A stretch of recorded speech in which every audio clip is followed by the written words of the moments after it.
Welcome to another one of Panda's Adventures. If you'd like to turn off all cellular devices, we will get right down to the video as soon as possible. Thank you. And I just actually used this as a filler because the video was supposed to be an hour-long episode, but it came up on my timeline as 59 minutes 55 seconds and I have to go now. Bye!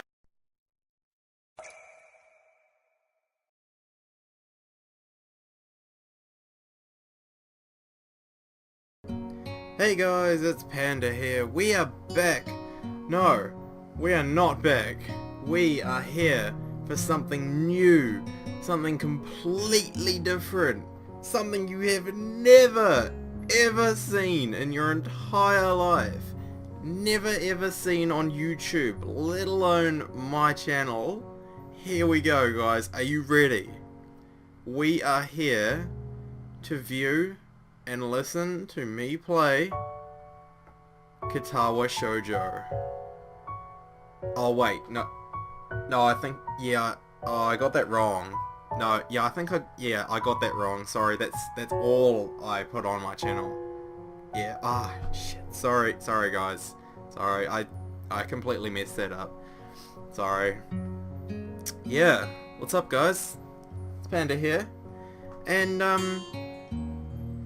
I was really keen to record some Katawa Shoujo today, so here I am, straight after getting home from work. Yeah, well, okay, maybe that's a bit of a lie. I mean, it's an hour after I got back from work, but I intended to do it straight after work, and that's all that matters, right? Having the intention to do it. You know, pretty sure that's all that matters in life, is that you intended to do whatever. I mean, same rule applies to, I don't know, homework, for instance. You say that to the teacher, well, I had the intention of doing it. Doesn't that work? I'm sure that works.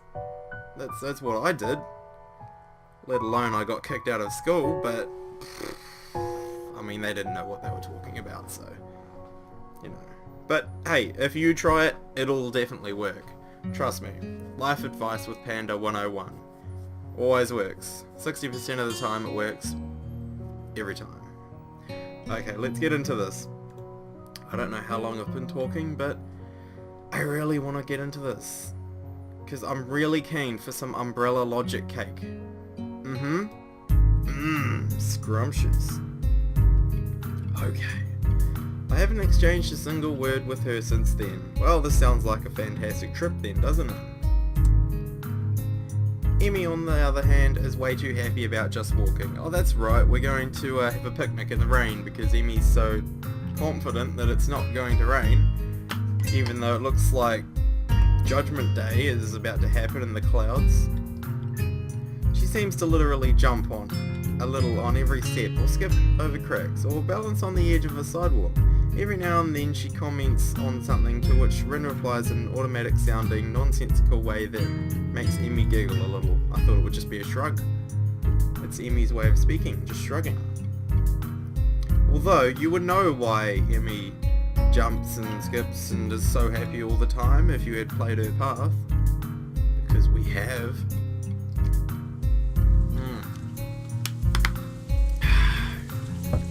Nice cold refreshing drink beside me today. It partners with this commentary splendidly.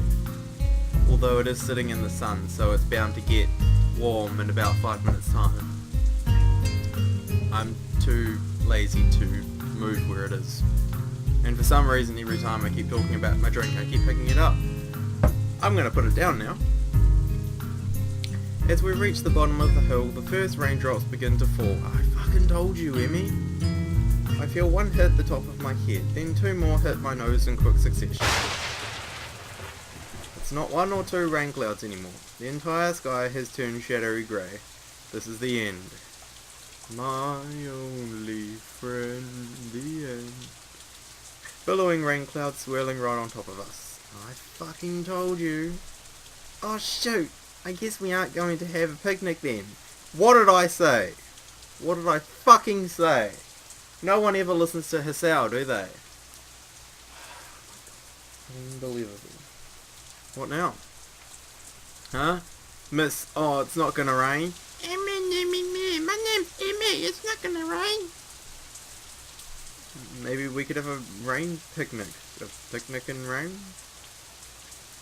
No, we'd all just catch a cold. Oh, yeah, 'cause you're always sensible when it comes to catching colds, aren't you?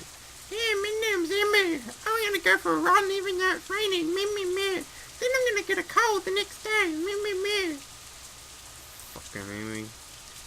And I don't like getting me or my snacks wet. Hey, but I've seen you get wet before. Hey! Can I get a high five? Anyone? High five? I'm in the room by myself. Okay, I'll put my hand down now.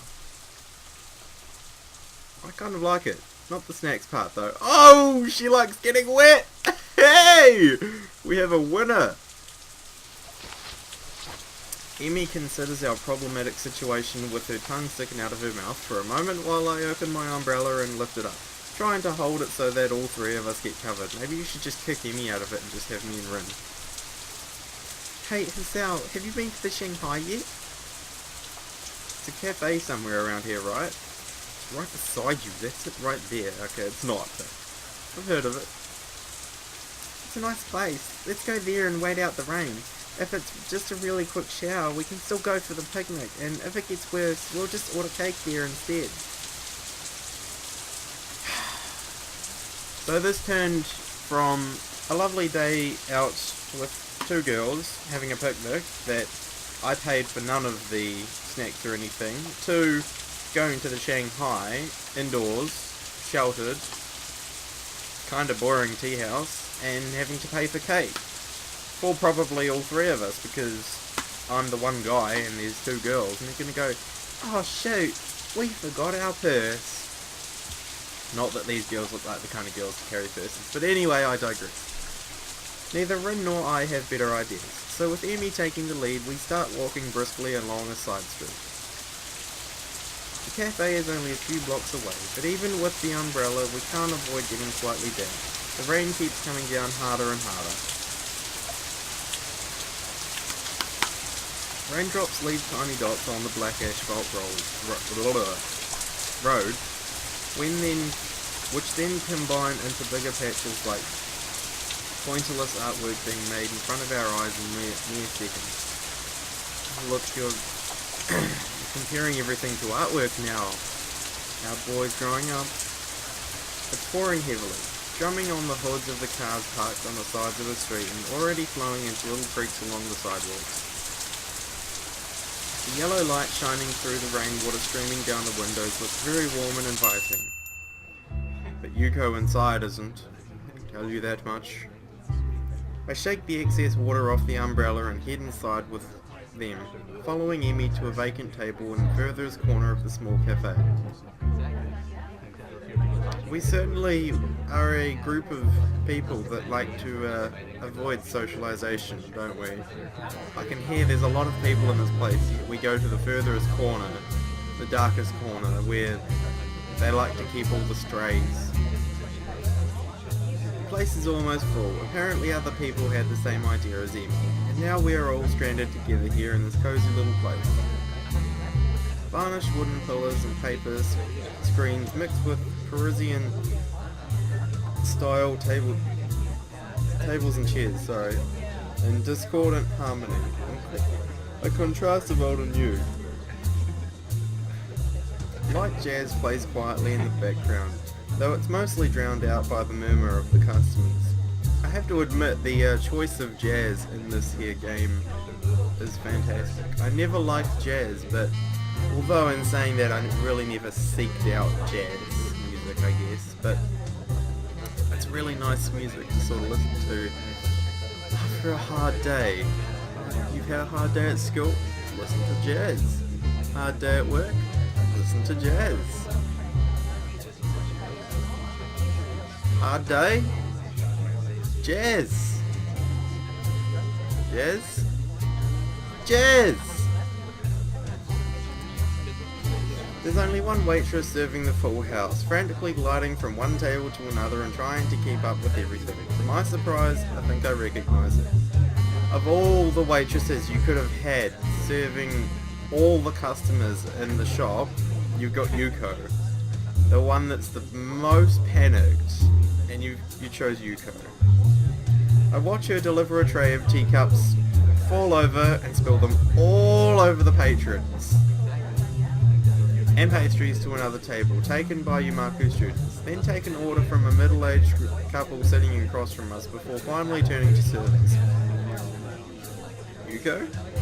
I have to admit, I give props to all these waitresses and waiters in restaurants that are able to remember all of your orders without actually having, one of those little pads that they write down.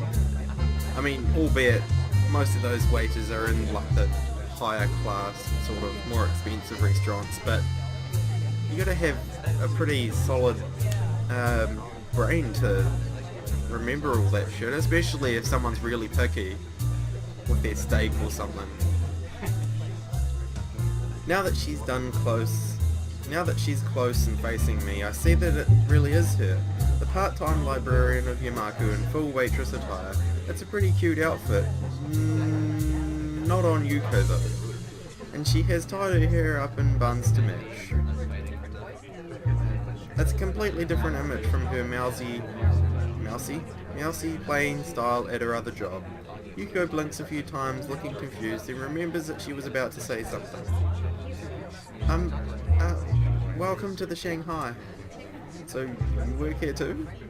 I thought you were a university student or something.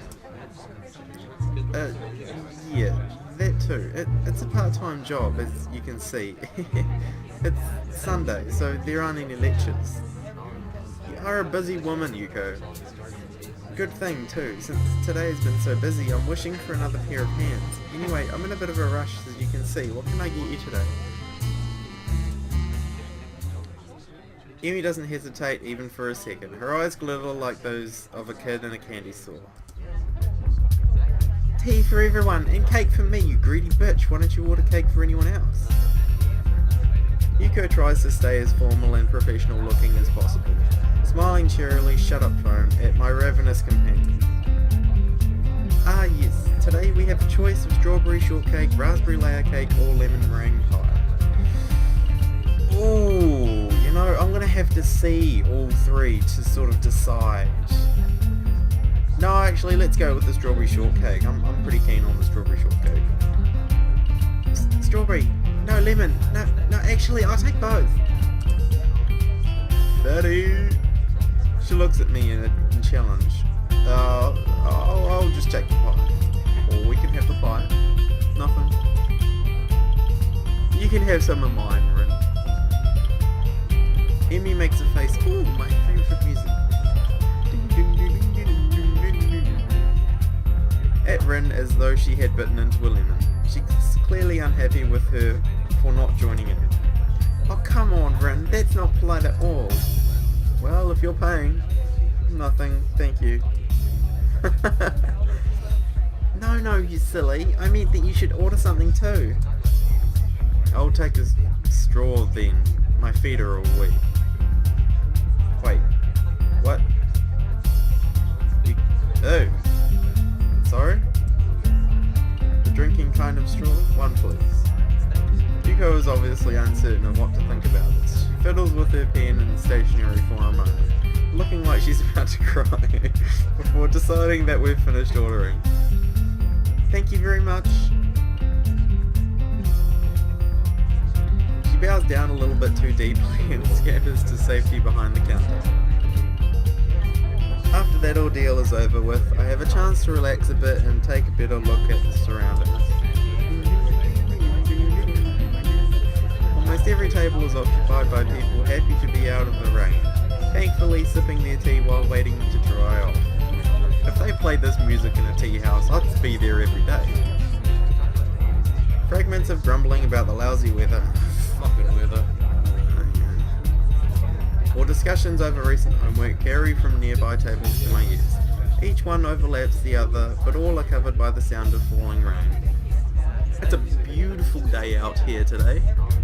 Currently 6 o'clock and the sun is shining.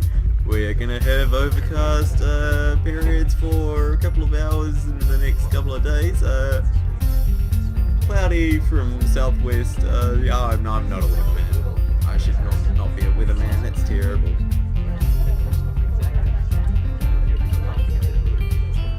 Although instead of going for a run, I decided to do some Katawa Shoujo. Because hey, why would you go for a run on such a beautiful sunny day when you can record Katawa Shoujo instead, right? Am I right? I'm right. I need you to tell me if I'm right. After a while, Yuko returns to our table, carrying a tray with a huge teapot, 3 cups, a slice of cake, and 2 slices of pie. Wait, 2. What? I'm trembling a bit there, Yuko. Oh, okay, see ya. Alright, bye. She slaps the tray onto our tiny table with a clatter, almost sending the teapot toppling over into Rin's lap. Oh man, that would be terrible. You'd have to suck it all up. Just out of the kindness of your heart. And because it would be very hot on Rin's lap, you know? We barely recover before she bows again and leaves, hurrying off to serve the other customers. That's unprofessional to act all hurried and panicked. God, Yuko, if I was your boss, I'd fire you on the spot. Emmy has been eyeing her strawberry cake very hungrily all this time, but somehow she managed to contain herself until Yuko was out of sight. She digs in with gusto. Don't think that's how it's pronounced, but I like it sounding better like that. Gusto. While I content myself with pouring tea for everyone and placing the straw in Rin's cup. Rin looks at the way the tea swirls round and round in her white china cup, her eyes half closed, almost like she's being hypnotized. That looks like good pie. I pick up my fork and eye the food in front of me. The pie I got looks perfectly done, a thick layer of meringue atop creamy lemon custard. After having the first bite, I pause, savouring the combination of tangy citrus and smooth, sugary meringue. It's quite good, though a bit too sweet for me. You know, I'd like to just say, this pie here. Just a moment. Just let me savour it. Ooh. Yes. Okay. It's quite a good combination of the tangy citrus and smooth sugary meringue. It's quite good, but you know, I'd have to say it's a bit sweet for me. Yes. Yeah, no, it's definitely a bit sweet for me. I'm sorry. I give it a 7.5 out of 10. Yes. I forgot. She's talking through a mouthful of cake, already halfway through a slice, even though it's not exactly small.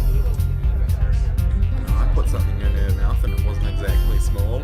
Hey! And she was talking with her mouth full then too. Hey!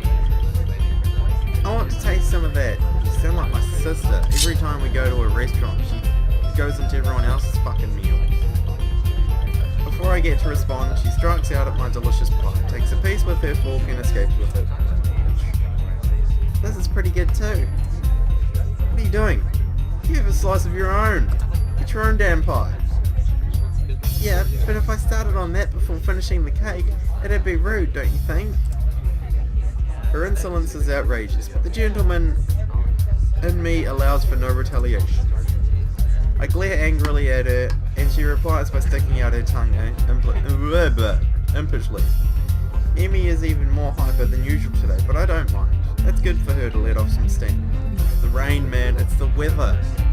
Rain and wind, actually no, really just wind. Wind makes people crazy. I'm telling you this now. If you don't believe me, there's something wrong with you. Go out on a windy day and see how many crazy people you see. More than normal, I'm telling you. I take another sip of the tea in my cup. It's good and hot, even though I don't usually care for much for tea. And the atmosphere in the cafe is very relaxing. Really, I would have thought elsewise with Yuko rushing around and whatnot. I don't mind spending the rest of the afternoon here. Not even after Emmy orders her second piece of strawberry cake and Rin spends most of the time staring fixedly at the rain streaming down from the heavens. Even Yuko rolls her eyes at the third piece of cake disappearing into Emi's bottomless stomach just as quickly as the previous two.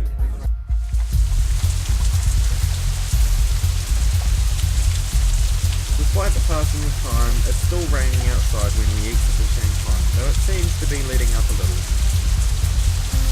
Too bad it had to rain on your parade. Hey, yeah, you weren't supposed to have a picnic? Weren't we supposed to have a picnic? Emi doesn't look too distraught over this turn of events. Nah, it's fine. We had a good time, didn't we? I feel really pumped. It isn't even raining that hard anymore. I kinda wanna hike a bike. Blah blah blah. I kinda want to hike back to school to get rid of this humidity and whip off some of that cake. Well, if that's the case, you're carrying both of us, because I don't want to walk back to school. It's pissing down with rain.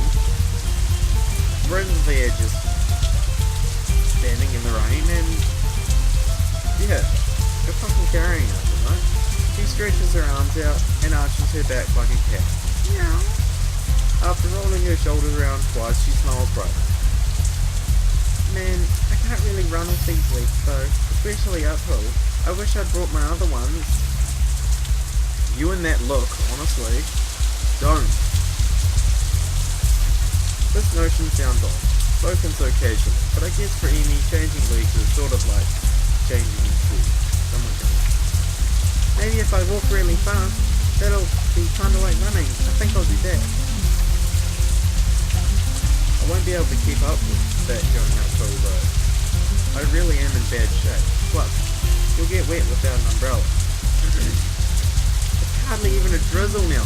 Oh shit, it's still drenching. A few drops won't hurt. I think I'm gonna go to the track after I change my legs too. Oh, you get cold. Remember, rinse out and warn you. Emi skips away from the protection of my umbrella and goes on ahead at a brisk pace. Suddenly she seems to remember something as she stops and spins around. See you tomorrow.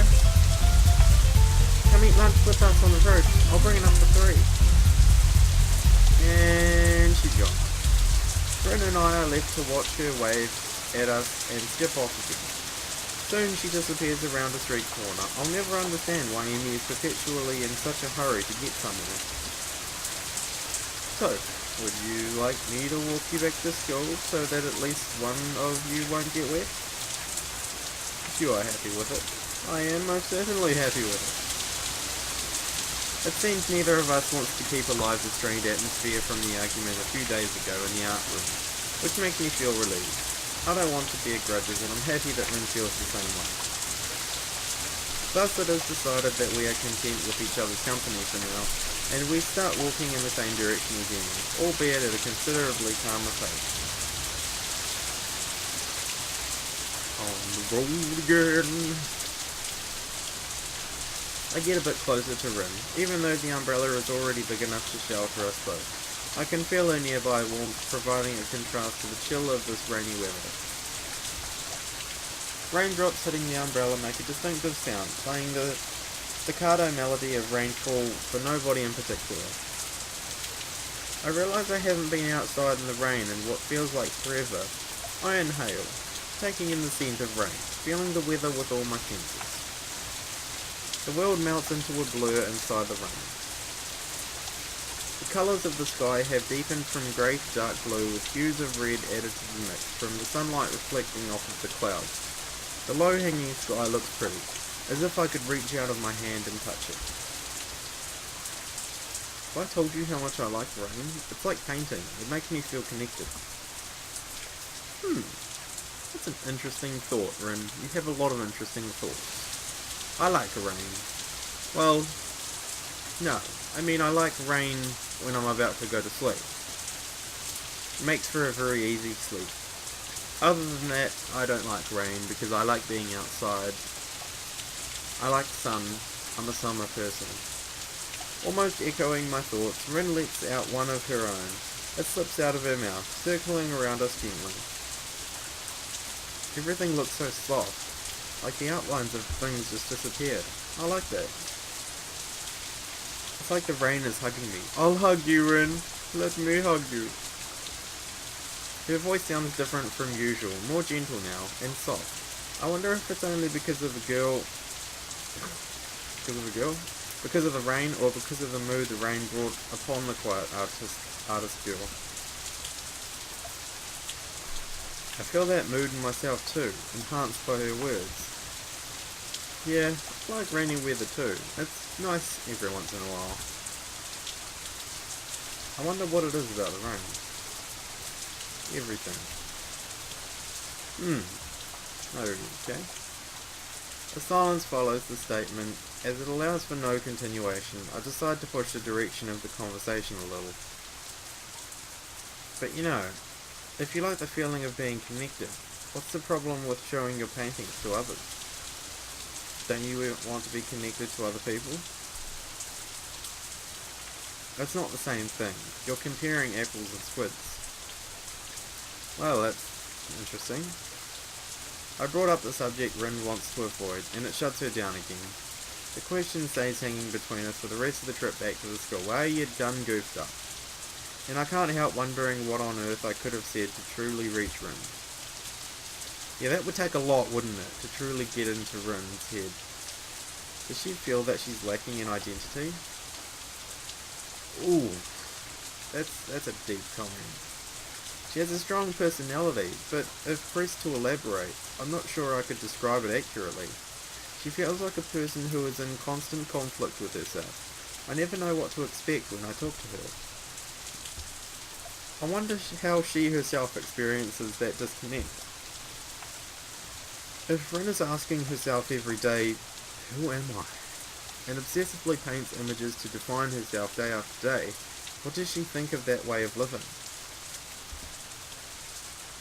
The irony is, that's the exact same question I've been asking myself for the past 4 or 5 months. For me, it was miserable. I can only assume that it's the natural state of being for this girl. When we stop in front of the dormitories, Rin turns to face me, as if sensing my thoughts from afar. Her gaze travels emptily past my left shoulder into the shapeless rainfall. Her dark eyes seem to suck the low ambient light into themselves, like a reverse mirror. That empty gaze lets nothing out. If I want to understand what's going on behind those eyes, I have to work it out myself. Rin opens her mouth, then closes it without saying anything. The silence lasts for a few more moments before she takes a step towards the dorm building door. See you tomorrow. Man, I swear we never get a chance to talk to this girl because every time we try and talk to her, the subject changes, or... I don't know. I don't know.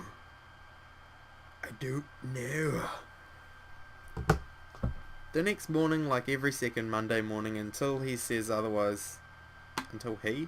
I have an appointment with an... Oh, right. I have an appointment with a nurse. Finish the sentence, Panda. God. They allow me to skip part of my first class in the morning, and I don't feel any shame in skipping the rest either. Rather than being thankful I get to miss the world history, I instead feel dread when I think about these appointments. Oh lord, don't say we're gonna see Kenji.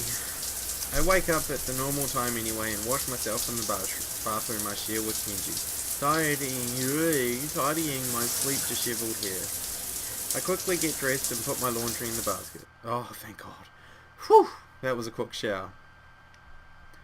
I pack up for the school day. I have all my homework done like usual, so I have a bit of free time now. There's no point in going to the morning class for 20 minutes before I'd have to get to the nurse's office, so I lie down on my bed and read a book until it's time to go. Oh, by the way, now that we're already 30 minutes in, I'm going to say that this is an hour-long episode. This is an hour-long episode! I only just sort of thought to myself, hey, let's make this an hour-long episode, but previously to, 29 minutes beforehand, you would have already figured that out by the title, that the fact that this is an hour-long episode. So, this comment is kind of redundant. Let's carry on. The door to the nurse's office is open, which is unusual. I enter while knocking to announce my arrival.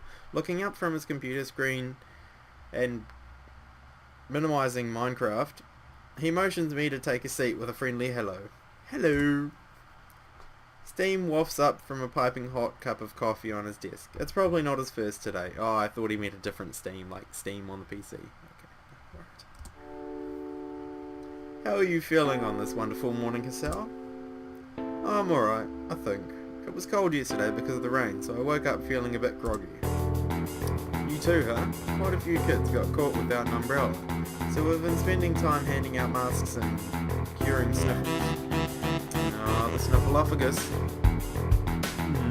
Alright, today it's test day. Give me your arm. I extend my left arm towards him, keeping my face expressionless. The nurse ties a rubber tourniquet around my bicep with a practiced movement and briskly goes about his business. Usually when people say, oh, I need to go do business, they mean they're gonna go to the toilet, so I really hope in this case they don't mean what I think they mean. I don't think anybody really likes getting stuck with needles, but at least I got over my distaste for them. I had to. Now I barely even twitch at the moment of truth. I still don't give blood because of the simple fact that I just seem to think that don't you need blood to live? I mean, yeah, like they leave you with enough to carry on, but I still seem to think, I'm pretty sure I need that to live. Hey, you can't be taking stuff out of me. What are you doing? Not really. Needles is fine, it's just the fact of taking things out of me that I thought I needed to live. Ain't doing that shit. Once that's done, a blood pressure check follows.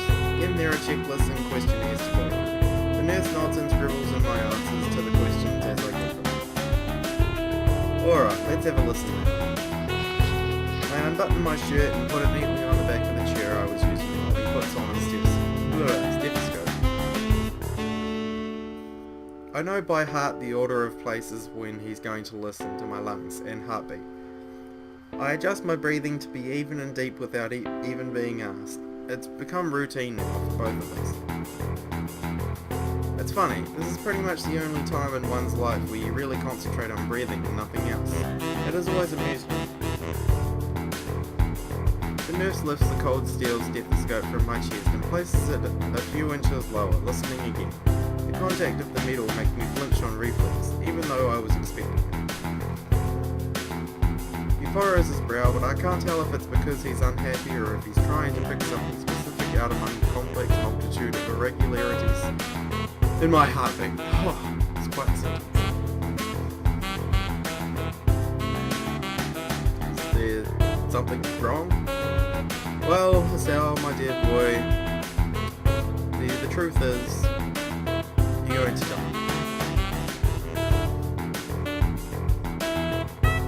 Please don't talk. Well, okay. I shut up and become more anxious. The nurse is nice, but I can't help disliking these mandatory checkups. I wonder if I'm going to end up hating all medical appointments from now on because of this. Oh my. Oh my. Oh, this is bad. Oh, this is really bad. Doctor, get in here. Yep, now come in. Yep, thank you, doctor. Please check this. Oh my, no, we need to get him to the emergency room. This is really bad. Imagine if a doctor did that to you. They were just taking the piss. They did that to you. I'm sure they would actually get fired for that, but god, that would be hilarious if you were the doctor. There was nothing actually wrong with you, they were just taking the piss.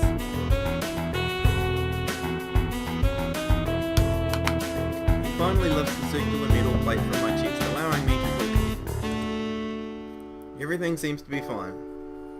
Are you feeling alright yourself? Oh, I suppose. I was out yesterday when it was raining, and yeah, I felt a bit under the weather in the morning. Maybe I caught a cold. Didn't we just say that? We felt a bit groggy in the morning? No? Different thing? Were you with Emmy? She came down with a cold too, right? My people told her to stay in bed for a day or two. Your people. Really, I mean, I was with her, but I didn't know she got sick. I guess it was a dumb thing after all, for her to go out in the rain like that, just because she went for a run afterwards. Yeah, well, let's put that aside. Everything seems to check out for you, but remember to be careful. Will do. Of course, I don't really want to go back to school. He catches something, maybe repressed terror, I don't know, in my voice, and glances up from some papers he was looking at. Hey, don't worry. At this stage, it will take a huge crash in your condition to get hospitalized. So in that case, don't come in contact with Emmy, is that what you're trying to say? It doesn't really reassure me, but grumbling about it to him won't make any difference. I quietly take my leave. Walking along the corridor from the auxiliary building to the main school building, I encounter a young female nurse. Ooh! Coming the other way. She smiles at me when we pass by each other. Ooh. I wanted to see this young female nurse. Damn it. Could have been a potential path, 4-leaf. Come on. You know, having an affair with the school nurse. Come on. Not the one we just saw, but the female one that we passed by. It'd be kind of awkward to have one with the actual nurse. Yeah. The lobby is empty of people. No surprise. Since classes are still going on, I hear muffled sounds of discussion coming from behind the first floor classroom doors. I glance at my watch. I'd have to rush to get to my classroom in time, and I don't feel like going to class anyway, so I decide to climb up to the roof and have an extra long lunch break. Amy promised she'd bring something for me today, but if she's sick, that's probably not going to happen. I'm not feeling hungry anyway, so it's all the same. I wonder if Rin's up here just gazing into the clouds again. The climb up the steep stairwell to the roof is oddly liberating, almost like losing weight. I feel satisfaction that it doesn't wind me as badly as it did the first time I came up here. I push open the squeaky door at the top and step into sunlight. The chain link fence allows me to a grand view over the treetops, all the way to the grey silhouettes of downtown, further away. The dreary weather of yesterday is just a memory now. The silvery blue sky seems to be a mere arm's reach away. Grab it! Grab it! It's right there, just grab it! I forget for a moment that I'm in a bad mood. You're in a bad mood? I didn't know you were in a bad mood. Was I supposed to be sounding like I was in a bad mood? You, I, me, huh? What? The warmth of the sun soaks into my bones, making me drowsy and lazy instead. Story of my life. Drowsy and lazy. Ding, ding, ding. The bells ring for lunch break, startling me back into reality.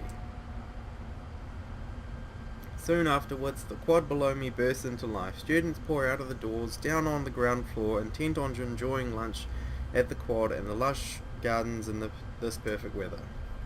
When I hear the door to the stairwell being pushed open, I don't bother turning to see who it is. It's Rin, I bet you it's Rin. It's gotta be Rin, because Emmy's sick. The intruder starts coming towards me with uneven footsteps. The little river stones the roof is covered with rattle and crunch underfoot. The footsteps stop a few feet behind me, followed by a silence. I soon see the shadow of a big, large knife coming towards me, and then a large pain staking in my chest. I look upwards into the glowing eye of the sun, absorbing its warmth with my whole body. What are you doing?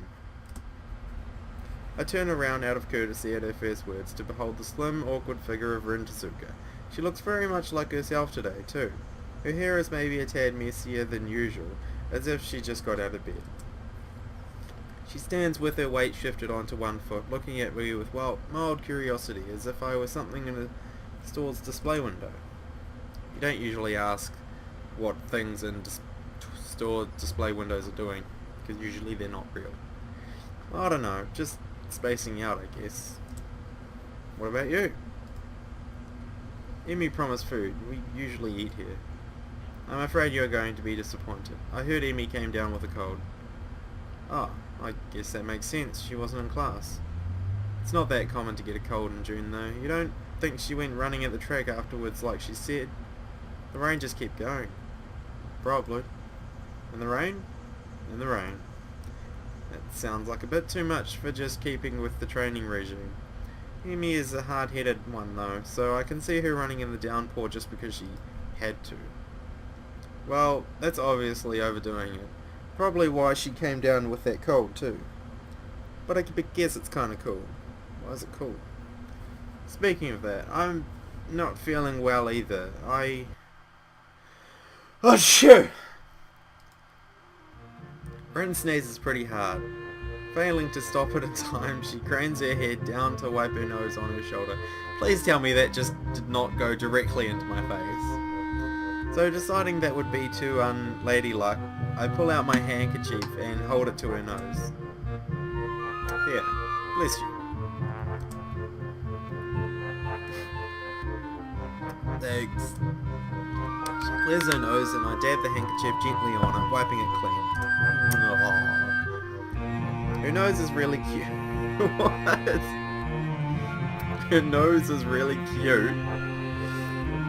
Hey Rin. Your nose is really cute.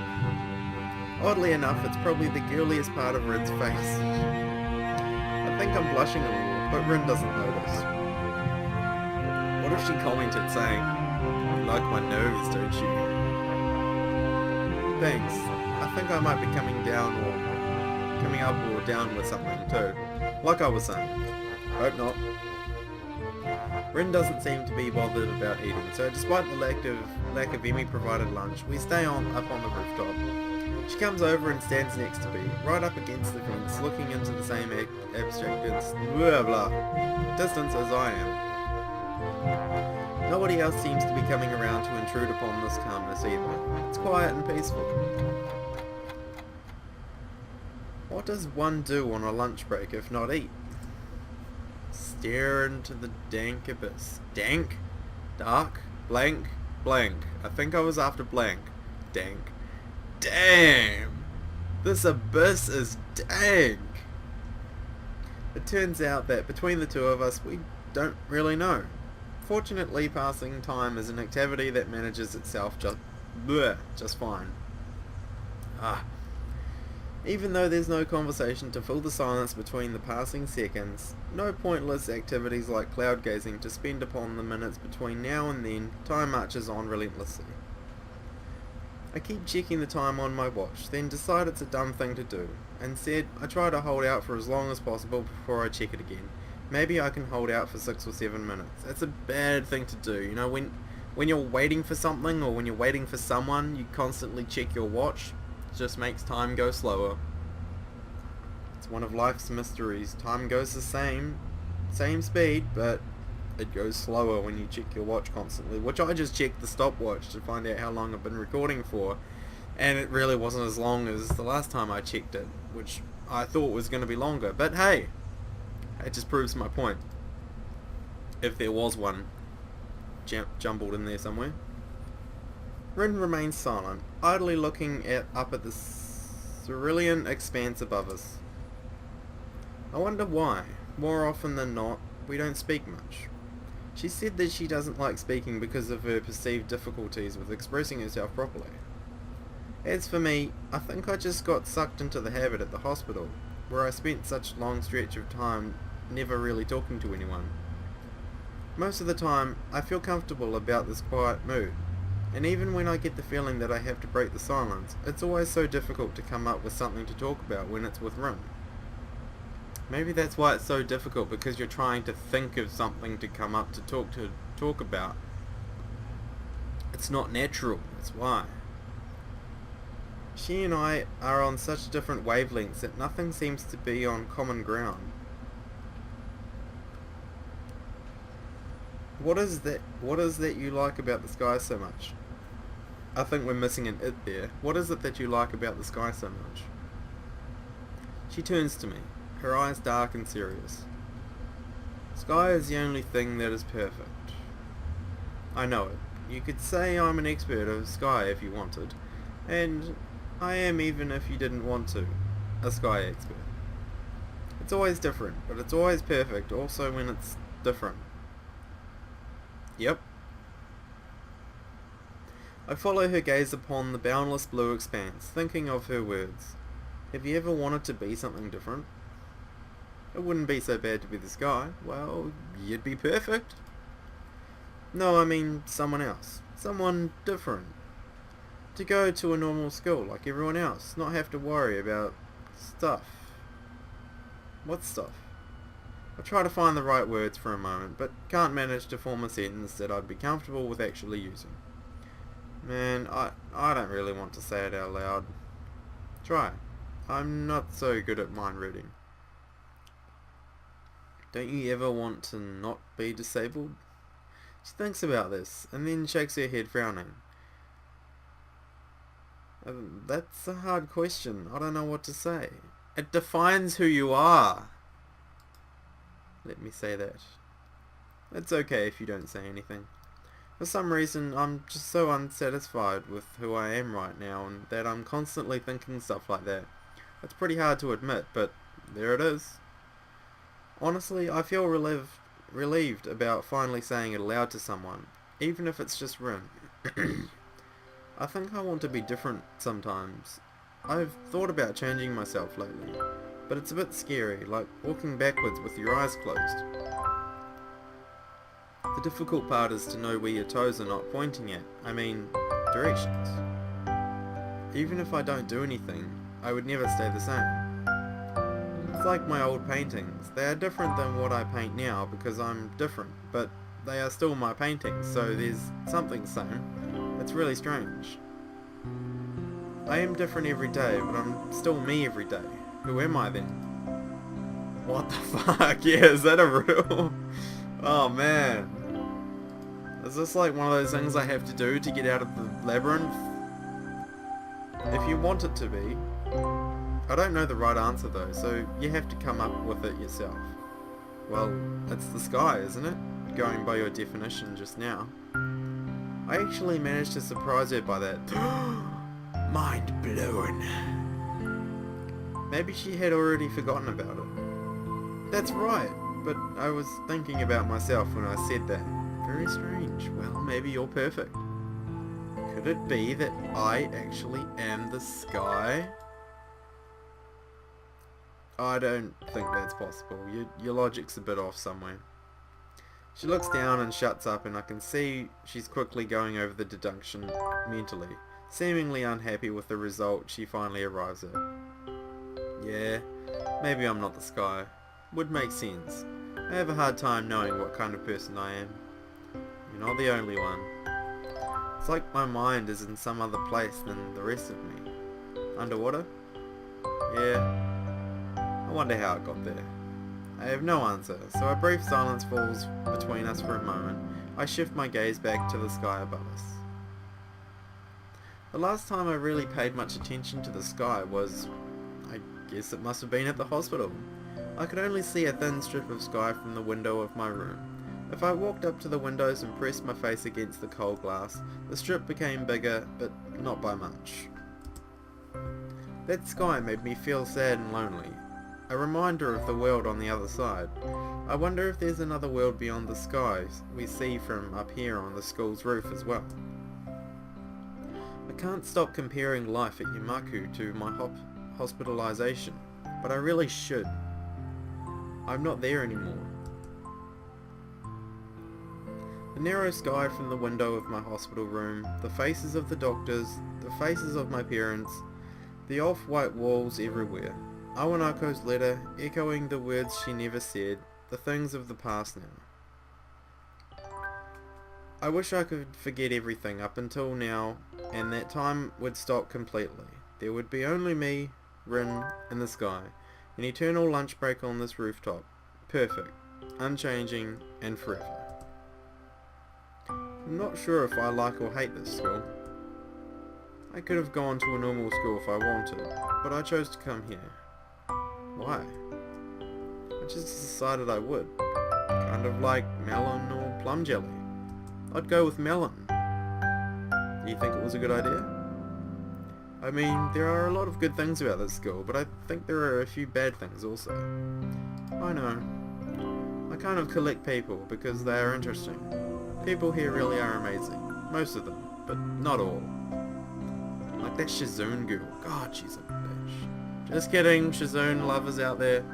Or I heard a new pronunciation of it, Shizune. Maybe I should have called it Shizune. I don't know. I like Shizune better because it's easier to pronounce. Shut up! Some people can't take it. They hurt too much. It gets really bad sometimes, you know? They hurt. I wonder if you're like that too? I hope not. I don't like things like that. Hey, I'm not your case study, and I'm not going to give up and die or anything. Anyway, I meant more that this place is too distant from the real world. What's the real world? Mind blown. But Hisao doesn't seem to think the same. Everything out there, real people with normal everyday lives that fit together like a puzzle. You don't think we aren't like that? Real people? Maybe we aren't. Well, no, we are. I just mean that it feels more like we're the leftover pieces. The bits that get chucked out because they don't fit. Oh, that's really sad. Rin thinks for a while, her almost shaped eyes narrowing, her almond-shaped eyes, sorry, narrowing as she bites her lip a little, like a child. Is it hard to be disabled? Her question earns a dry chuckle from me. You tell me. You've been in this business a lot longer than I have. She thinks about that for another while. I don't really feel that disabled. I mean, I do pretty much everything differently, but it's not that hard. I can always practice. I've started to practice food things this year. I think I'd want to learn to cook in a real kitchen someday. That's admirable, but I don't think it's just a state of mind. Maybe not to you. I have no good counter to that, so I concede by falling silent. The situation is making me more and more confused. I know what I want, but don't know how to reach it. Rin seems to believe she can simply will herself into the shape she thinks she needs to be, but can't decide whether she wants to be a bird or a butterfly. Fly like a butterfly, sting like a bee. Fly like a bee and sting like a butterfly? Yeah, I think that's right. That's definitely right.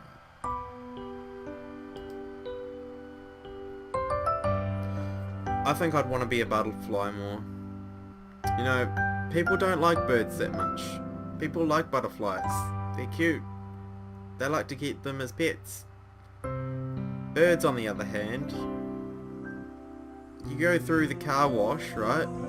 Brand new spanking car wash. Car's all looking shiny and whatnot. 5 seconds later, the bird shits on your windscreen. People don't like birds. Butterfly it is. I think, in the end, I'm not really that happy with who I am either, but that doesn't mean I regret being who I am. That's the thing that's wrong with you, Hisao. I've only started to process that rather blunt statement before Rin suddenly hugs me. What are you doing? I've never been hugged by a girl with no arms before. To be honest, it doesn't really physically feel like a hug. That awkward way that she presses her body against me and the lack of embracing arms makes me feel like she fell on top of me. Well, would you want to hug her back? I mean, that's a little bit mean on your part, not hugging back. But the warmth of the real hug is still there, and that's how I recognize it for what it is. I'm hugging you, Hisao. I know that, but is it wrong? I thought this is what you're supposed to do. I'm not really used to this kind of thing. The first time Emmy hugged me, I got surprised and kicked her in the stomach. Well, just be grateful I didn't kick you in the stomach, Rin. I can kick pretty hard, so she hasn't been hugging me an awful lot after that. Oh, I love you, Rin. That's not wrong, no, it's just me. Things are a bit hard for me. For the time being, I can't seem to react properly to anything. Really? So it is hard being disabled after all? Hey! She got you there. I guess she has me cornered there. I don't have the energy to start arguing against it. But I feel like I have to get something out. You can maybe get your dick I mean, yeah, just get some words out. Yeah, don't listen to my previous statement. It's not the appropriate time nor place. Well, no, it's not hard. I think it's just me overthinking things. I really wish I didn't feel so sorry for myself all the time. I wonder if I always was this fragile, or if I became this way after my incident. Nothing had ever truly shaken my world like that before, so there's no telling. Rin presses her cheek against me tightly. I can feel the warmth of her body closing close against me. Her body temperature feels really high, as if she had absorbed the sunlight into herself and was now sharing it with me. Or perhaps it's a natural state for her. It's the most comforting thing I've felt in a long, long time. Wow, your heartbeat really does sound really weird. It's like a drunken percussion orchestra. Please don't say stuff like that. I get very uncomfortable. I laugh at her comment anyway, in an attempt to ease the tension. It sounds a little bit too forced. Man, I'm sorry. I'm such a mess. It's okay. It's the best part of you. Hearing that doesn't make me happy. She breaks off the hug and settles down. An awkward silence falls upon us like a blanket. Me feeling embarrassed about myself and Rin trying to arrange her expression to something like she likes. One last time, I glance upwards. This rooftop is really great. It's like I'm just a little bit closer to the sky. I know a better place, but we can't go there on lunch break. I can take you there sometime if you want. Keen! The bells ring for the beginning of the afternoon classes and Rin stands up to make her way downstairs. I don't hurry after her, deciding to stay up here for just a little while longer. Thanks for the hug. Thanks for not kicking me. You are more than welcome, Rin. It's what I'm here for, to not kick people. After Rin leaves, I finally let tears roll down my cheeks and cry for my condition for the first time and only time in my life. Wow. Didn't realize we felt so sad. Then I cast away that hollow person lying on the hospital bed forever. Well, okay, we completely just took one piece of our life out of the equation completely. Good on you, Hisao. I am proud of you. I'm very proud of you. My little boy's growing up. 2 days later, I'm feeling less miserable. That's always positive. I even go for a long, brisk, healthy walk like the nurse recommended, something which I had avoided and dodged with all sorts of excuses earlier. I feel more active in class as well, delighting our science homeroom teacher, Mr. Mattel, with correct and promptly delivered answers. The break right now between the 2 morning classes is short for any sort of meaningful activity, but too long to just spend in sitting in the classroom and doing nothing. Go on, go and glance up at the sky again. Going out into the hallway isn't much better, but flexing my stiffened muscles is a better use of the time than letting them get even stiffer by staying seated. The door of the neighbouring classroom door opens, and the students of 3-4 emerge to further fill up the already semi-crowded hallway. It seems their teacher kept them in for a few extra minutes. Damn teachers, who do they think they are? They control the world. Think they do. Emi is among them. She notices me noticing her, which almost makes me look away on the reflex. Yeah, people do that. I do that on reflex. You see someone looking at you and you kind of look away. It's like, oh whoops. And you were previously already looking at them, that's how you knew they were looking at you. So really, you're in the wrong for already looking at them.